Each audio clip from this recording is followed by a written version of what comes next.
Hello viewers, I welcome you all at Shubhra Ranjan IAS. Today we are here with another episode of our series on international and regional organization. And I would like to tell you that on the popular demand of our students, we will now continue the series in English. So today we will cover the ECOSOC.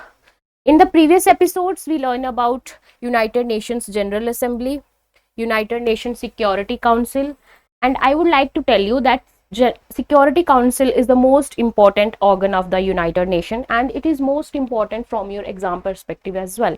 After that, General Assembly is more important, and after that, ICJ. In today's episode, we will cover ECOSOC and the UN Secretariat. So these two organs are just have facts, they don't have deep analysis, so we will cover in a quick manner. Coming to the facts, Economic and Social Council. Basic facts related to Economic and Social Council, founded in 26 June 1945, headquarters similar New York, US. Current president Lachzara Stovia. Here is her picture. Then member 54 members elected every year for a tenure of 3 years. So ECOSOC has total 54 members which are elected by General Assembly for a 3-year term, and these 54 seats are divided on regional basis.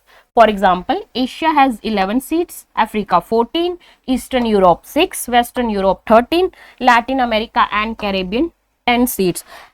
One more important thing here to note is that the president or the head of the ECOSOC is changed every year. Every year they selected a member and make him or her the president. So for the current year, she is the president of ECOSOC.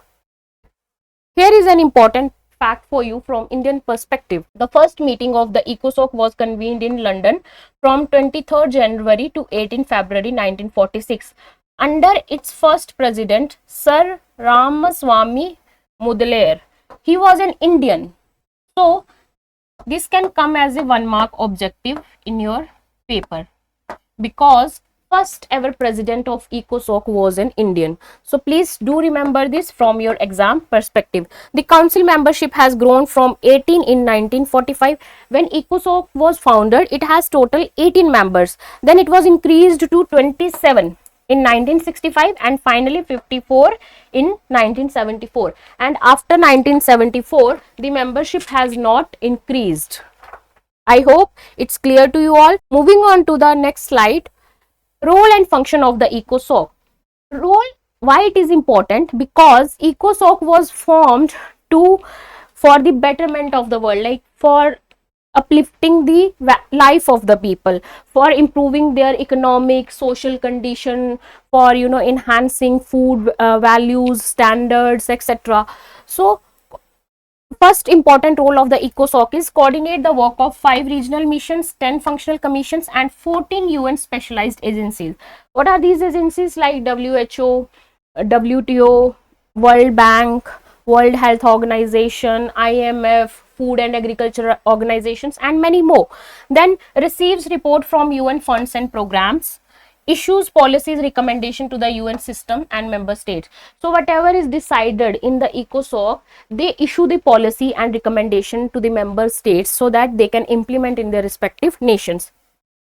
It is important point here from your exam perspective that the UN central platform for reflection, debate and innovation, thinking on sustainable development. As we all know that UN has set the 2030 agenda for sustainable development goal. What are sustainable development goal? Under sustainable development goal, United Nations has finalized 17 major goals like zero hunger, poverty reduction, quality education, sanitation, etc. And they have said that we will achieve this agenda by 2030. By 2030, the world will have, everything, quality education, good health condition and everything. So all this is decided only and only in the ECOSOC. Who is responsible for carrying out and for discussing, debating and taking action in the direction of sustainable development goals? Only and only ECOSOC.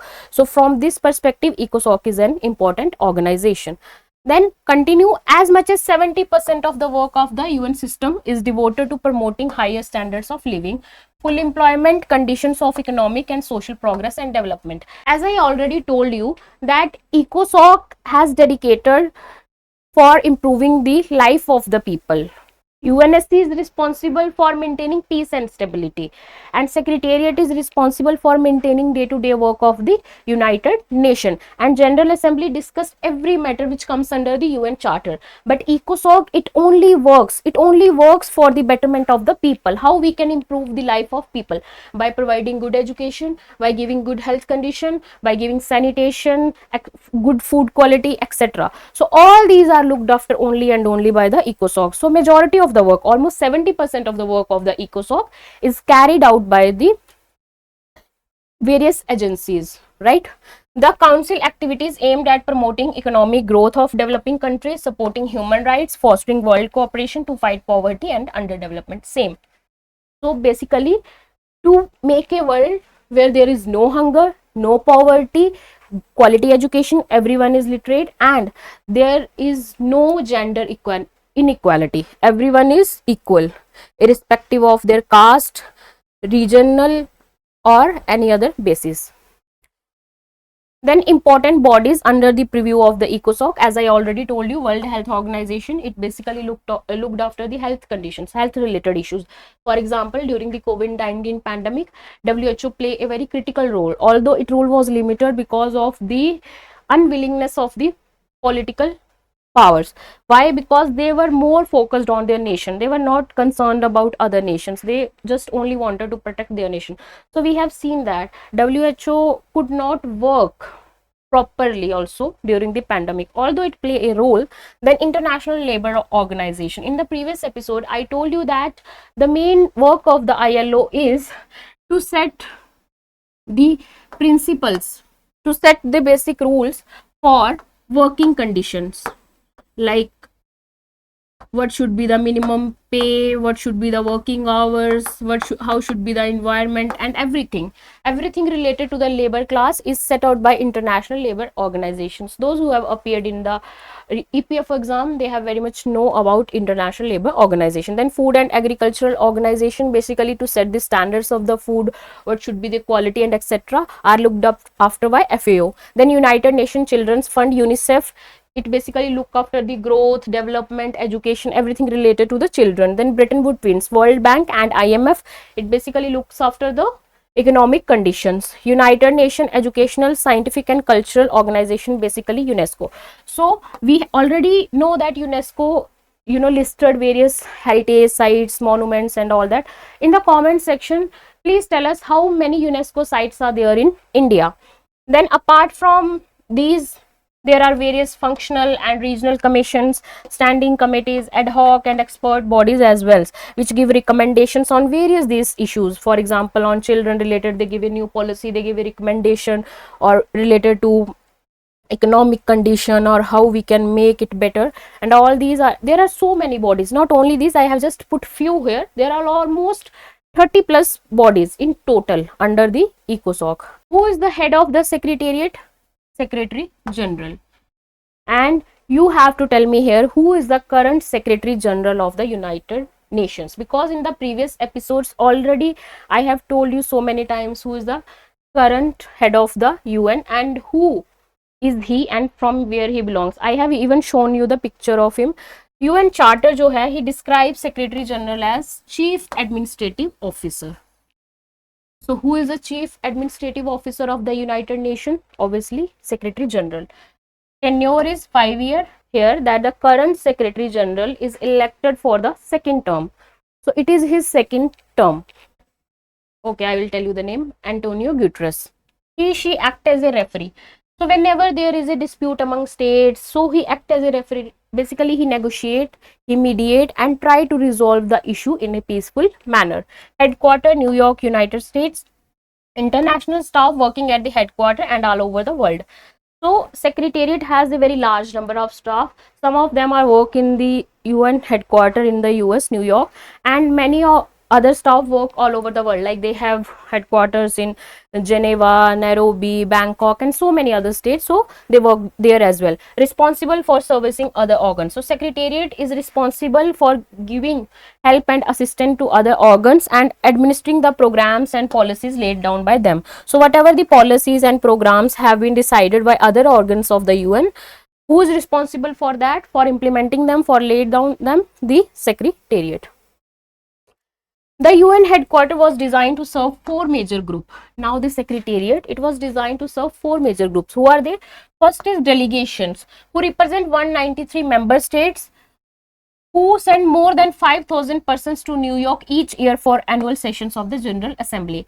I have already discussed in the General Assembly video that General Assembly annual session starts in September every year, approximately in mid-September, and this year it is starting on 5 September. So in the initial weeks, they discuss, debate heavily on various issues which comes under the UN Charter. Why they discuss? They discuss because they set the agenda for the whole year, what would be our priority matters and what would be the issues which would be priority for the UN members. So basically two types of sessions I have already told you, special sessions and emergency sessions can also be arranged. Then international staff numbering about 5478. This is not the exact number but approximate number I have taken from the website. Persons in New York, visitors and journalists, close to 2,000 of whom are permanently accredited, when nearly 5,000 are present during major meetings. So whenever there is meeting going on, journalists are there, reporters are there, various representatives of the nations are there, so that others can also know about the what's going on in the secretariat.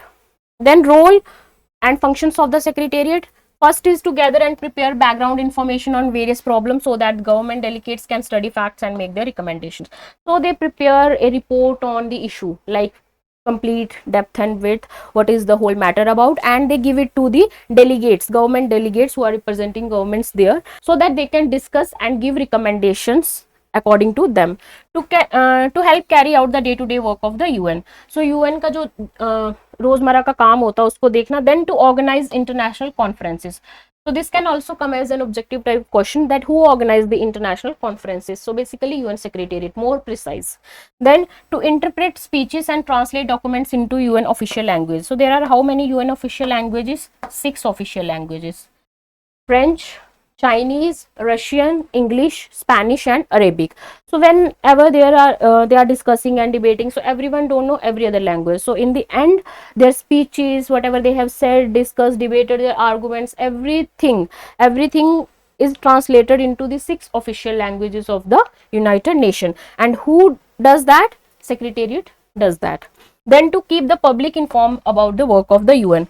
So what UN is doing, which steps it has taken, what is its new policies, new recommendation, new guidelines, everything informed about the world, about the UN. Thank you for today. I hope you enjoy the session. See you in the another episode. Till then, stay safe, stay healthy.